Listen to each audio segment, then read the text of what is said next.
Starting a business is very easy and a very low cost फिर इतना शोर शराबा क्यों कि स्टार्टिंग बिजनेस 166 रैंक, ऐसा क्या है दूसरे देशों में, न्यूजीलैंड में या आइसलैंड में?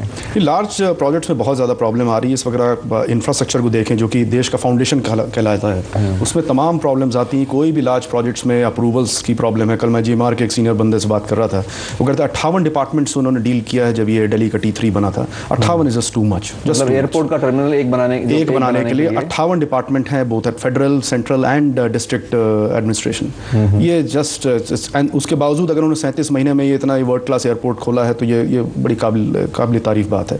नंबर 2, एक हमारा दूसरा जो प्रॉब्लम है वो है लॉन्ग टर्म डेट का। कोई भी लार्ज प्रोजेक्ट्स अगर आप लगा रहे हैं इंडिया में, लॉन्ग टर्म डेट आपको मिलता नहीं। उसका एक रीज़न ये भी है कि हमारे यहाँ पेंशन फंड्स को हम अलाउ नहीं कर रहे हैं कि वो इंफ्रास्ट्रक्चर को लेंड कर सकें, क्योंकि रिस्क ज़्यादा समझे आते हैं। दूसरा, हमने FDI भी अलाउ नहीं किया है इंश्योरेंस में। अगर उसमें इंश्योरेंस में आ जाए, बाहर के निवेशक आ जाएं, तो उसमें और फंड्स का इन्फ्यूजन होगा, और ये लॉन्ग टर्म टेन्योर वाले इंस्ट्रूमेंट्स होते हैं। तो पेंशन फंड्स के लिए और इंश्योरेंस फंड्स के लिए बड़ा आसान है कि वो लॉन्ग टर्म फंड्स जो कि चीपर भी होते हैं उसको ये इंफ्रास्ट्रक्चर में डाल सकें। यहाँ पे एक और बात कहना चाहूँगा कि जैसा मैं कह रहा था, सेटिंग अप बिजनेस बहुत आसान है।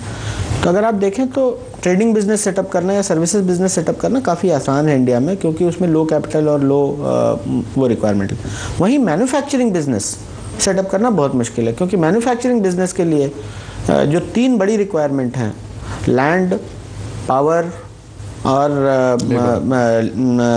लिक्विडिटी, लॉन्ग टर्म डेट, ये तीनों ही काफ़ी आपको चक्कर में डाल देते हैं। विनोद, आप एक सर्विसेज बिजनेस में, क्या आपको लगता है आपके लिए आसान है? देखिए, सर्विस बिजनेस में सबसे ज़्यादा रिफॉर्म्स आए हैं पिछले कुछ साल में, और इंडिया का स्टॉक एक्सचेंज जो एफिशिएंट स्टॉक एक्सचेंज है, एफिशिएंट कैपिटल मार्केट है, और टेक्नोलॉजी वाइज भी और अदरवाइज रेगुलेशन वाइज भी India is doing very well. तो इंडिया में स्टॉक ब्रोकिंग में बिजनेस नहीं है, वो बात अलग है, बट काम करना आपको 50 डिपार्टमेंट में नहीं जाना पड़ा, आपका मतलब है? नहीं, ब्रोकिंग में नहीं जाना पड़ता आपको। NSE हमारे साथ ऑडियंस में आप बता रहे थे कि कैसे आपकी फैमिली को कोई हर्डल्स आ रही हैं। आपका फैमिली बिजनेस है, क्या बिजनेस है, और उसमें किस तरह की दिक्कत आती हैं? सर बहुत एक तो माइक्रो बिजनेस है, वो साइकिल मैन्युफैक्चरिंग साइकिल लॉक्स का है। और प्रॉब्लम ये होती है कि जैसे कि अगर हम बात करते हैं कि पावर सप्लाई की बात कर रहे हैं कि ये बहुत इंपॉर्टेंट फैक्टर है। वो इम्पॉर्टेंट फैक्टर ये है कि हमें कनेक्शन मिलने के बाद the important thing that power supply भी होनी चाहिए। A connection getting a one thing and the other thing is that we are getting a regular power supply. The problem is this only, आपको connection मिल रहा है, वो आप किसी हर्डल्स को पार करते हुए किसी तरह उस वक्त आपकी मशीनें रुक जाती हैं और वो फिर ऑर्डर डिले हो जाता है, ये सब होता है? ये सब तो सर होता ही है, क्योंकि जब एक रेगुलर बेसिस पे हमें ऑर्डर देना होता है, लेकिन जब इन पावर सप्लाई और एक्सीडेंटल केस ये जब भी कभी सामने आते हैं, तो इसकी वजह से रेगुलर जो हमारा ऑर्डर जाना होता है वो कैंसिल हो जाते हैं, क्योंकि रेगुलर सप्लाई की वजह से जो ऑर्डर्स होते हैं वो वहाँ से कैंसिल होने स्टार्ट हो जाते हैं, because they prefer the other industries. क्या इसमें कोई कमिटमेंट की हम उम्मीद करते हैं सरकारों से, क्योंकि क्या वहाँ पर भी हम अकाउंटेबिलिटी तय कर सकते हैं? क्या कुछ देशों में ऐसा हो रहा है? नहीं, डेफिनेटली। और हमारी इस वक्त बिगेस्ट क्राइसिस है इसके ईंधन की, और अभी आप देख रहे हैं कि वो KG बेसिन में भी गैस की भी प्रॉब्लम हो रही है, कोयला आने में प्रॉब्लम है, और हमारा जो कोल सेक्टर है वो ऑलमोस्ट आई थिंक 95% कंट्रोल है एक ही कंपनी के द्वारा। वहाँ पर मॉडर्नाइजेशन की बहुत ज़्यादा ज़रूरत है, ताकि हम जो हमारी एफिशिएंसी और कोल प्रोडक्शन है वो काफ़ी ज़्यादा बढ़ सके। तो ये जब तक ये मूलभूत इश्यूज़ नहीं रिजॉल्व होंगे, ये तो सिर्फ एक सिम्टम है, इस सिम्टम के पीछे मेन रीजंस कुछ और हैं। दूसरी बात, अगर आप ट्रेडिशनल सोर्सेज ऑफ फ्यूल देखें, तो चाहे वो ऑयल हो और चाहे वो कोल हो, एक तो उनकी कॉस्ट $20-30-40 से बढ़ के अब $120-30-40 हो गई है। और ये तो तब है जबकि 2008 से हम लोग पूरा वर्ल्ड रिसेशन में चल रहा है, या सो कॉल्ड रिसेशन में चल रहा है। अगर सारा वर्ल्ड कभी तो ठीक होगा ही, ठीक हो गया तो क्या ये $200 का कोल और ऑयल हो जाएगा? जो विंड पावर या अल्टरनेटिव सोर्सेज ऑफ एनर्जी हैं, विंड पावर या सोलर पावर, वो सोलर पावर को इंडिया में शुरू में काफ़ी इम्पेटस दिया गया, लेकिन वो किसी तरह से रूरल पावर बन के रह गया। सब मतलब तो सूरज कहीं केवल गांव में तो चमकता नहीं है, शहर में भी चमकता है। बिजली कनेक्शन लेना एक बात है, और बिजली आए वो दूसरी बात है। तो कनेक्शन मिल भी जाएगा अगर बिजनेस खोलने के लिए, बिजली नहीं आएगी तो क्या होगा? लेकिन ये सब क्या आप अभी थोड़ी देर पहले मैन्युफैक्चरिंग में चाइना से कंपैरिजन कर रहे थे, क्या हम ये मान सकते हैं कि ये दो जब बातें बिजनेस करना इंडिया में और चाइना में, जब वो कर सकते तो हम क्यों नहीं कर सकते? क्या ये आर्गुमेंट सही है? देखिए, इंडिया स्लो है बट डेमोक्रेसी की प्रॉब्लम है, क्योंकि डिसीजन लेने में बड़ा टाइम लगता है।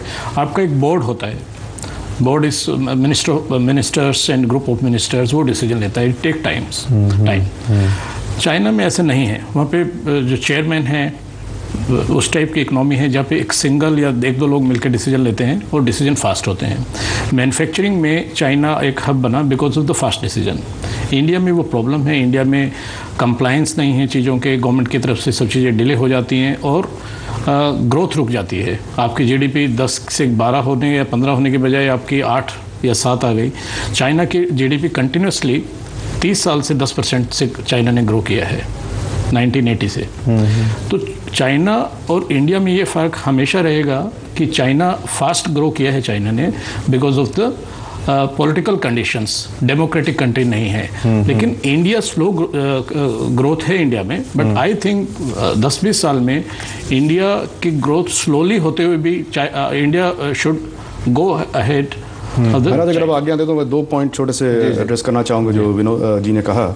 2 चीज़ें हैं, एक तो अगर हमारे पास डेमोक्रेसी है तो वेस्टर्न वर्ल्ड में यूएस और यूरोप में भी डेमोक्रेसी है। उसके बावजूद वो बोथ मैन्युफैक्चरिंग सर्विसेज में overall they have created a leading position for themselves. 2 जो हमारी इश्यूज़ हैं वो सबसे बड़ी है, एक तो लैंड की, जो कि माना है चाइना में बहुत आसान है, और दूसरी चीज़ है सेंट्रलिटी ऑफ डिसीजन मेकिंग। हमारे यहाँ क्या प्रॉब्लम है कि हर चीज़ के अंदर हमारे पास 7 या 8 या 10 डिफरेंट मिनिस्ट्रीज़ हैं और वो फाइल और वो इन्वेस्टर भागता रहता है। क्यों नहीं हम क्रिएट कर सकते एक मिनिस्ट्री ऑफ मेगा प्रोजेक्ट्स कि वो सिर्फ 10 प्रोजेक्ट का मैंडेट ले, जैसे हमारी प्लानिंग कमीशन है, वो तो सारे सेक्टर्स का एक साथ पूरे देश की एक सेंट्रलाइज प्लानिंग करती है। ऐसे ही एग्जीक्यूशन में भी क्यों नहीं करते? क्योंकि प्लानिंग में Indians are famous for being great thinkers, planners. Execution में हमारी बहुत बड़ी प्रॉब्लम। अगर एक मिनिस्ट्री ऐसी बन जाए जो केवल 10 प्रोजेक्ट उठाए जो हमारे नेशनल इंटरेस्ट के हैं और सिर्फ उनकी एग्जीक्यूशन में ये ध्यान रखे कि सारे क्लियरेंसेज, अप्रूवल्स, डेट फाइनेंस, कई कंट्रीज में डेट फाइनेंस बड़े आसानी से मिल जाता है बिकॉज 70% तो सिर्फ डेट आता है किसी भी प्रोजेक्ट कॉस्ट के लिए। तो मेरा मानना है कि उसमें हम स्पीड अप कर सकते हैं। दूसरा, ये लैंड एक्विजिशन की जो बहुत बड़ा मुद्दा हमारे देश में, बड़ा सेंसिटिव इशू है, इसमें बिगेस्ट रीज़न ये है कि जिसकी आप ज़मीन ले रहे हैं उसको उसमें प्रोजेक्ट का कोई अपसाइड नहीं मिलता है। जब कल को उसमें निवेशक या सरकार या जो उस जो प्रोजेक्ट साइट है उसके जो इर्द गिर्द जो लोग रह रहे हैं उनकी लैंड वैल्यू बढ़ती है और उनका कैपिटल वैल्यू बढ़ती है, जिसकी ज़मीन गई उसको कोई फ़ायदा नहीं होता है। इसलिए बार बार एक सजेशन आता है कि क्यों ना गवर्नमेंट एक इस लैंड बैंक को लेके एक कॉर्पोरेशन बनाए और उसमें इक्विटी शेयर्स दे उन फार्मर्स को, ताकि जब भी बिल्कुल ज़मीन हो, बिजली हो या फिर क्रेडिट हो, लोन्स हो, उस बारे में क्या कह रही है रिपोर्ट और क्या हो सकता है भारत में? बने रहिए, बात करेंगे मनी मंत्रा में।